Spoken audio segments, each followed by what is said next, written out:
No man, Jesus said, can come to me unless the Father draw him. John 8 and verse 43. Jesus speaking again, he says, why do you not understand my speech? Even because you cannot hear my word.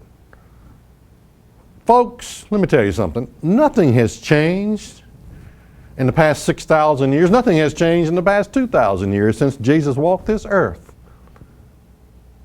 You cannot hear my word. There are people that just fit into that category, that cannot hear his word. Do you understand that? They can't hear it. It's not an issue of how good you preach. It's not an issue of your evangelistic efforts. It's an issue of the fact that they cannot hear. Are you with me on that? They cannot hear. Did Jesus try to save everybody when he walked this earth? And is today the only day of salvation? Well, now let's dig deeper. You're going to be amazed at this next verse. I know I am. John 17 and verse 9.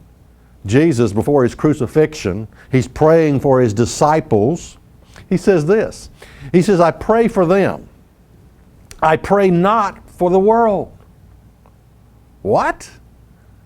You know, there's all kinds of people praying for souls to be saved. You know, I just pray that Uncle Billy Bob will give his heart to the Lord. Jesus said, I pray for them, his disciples. I pray not for the world. A lot of people in the world. Yeah, sure enough. But for them which you have given me, for they are mine. You know, now, what Jesus is dealing with, let me explain to you what Jesus is dealing with. He is dealing with what is referred to as the first fruits, the election, the elect of God. He's dealing with the fact that he's already said, no man can come to me, and I'm praying for those specific first fruits that you have given me. The first fruit unto God, the first ones that will be born of God at the resurrection, at the first resurrection. Yeah, that's who he's praying for. But he's not praying for everybody. He's not praying for the world, but for the election. Now this, don't get ahead of me. This doesn't mean that God is only trying to save just a little itty bitty group of people. It's just that right now is not the only day of salvation. That's the point I'm trying to get across here.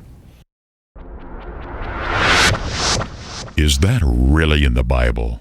What you think is in the Bible is not.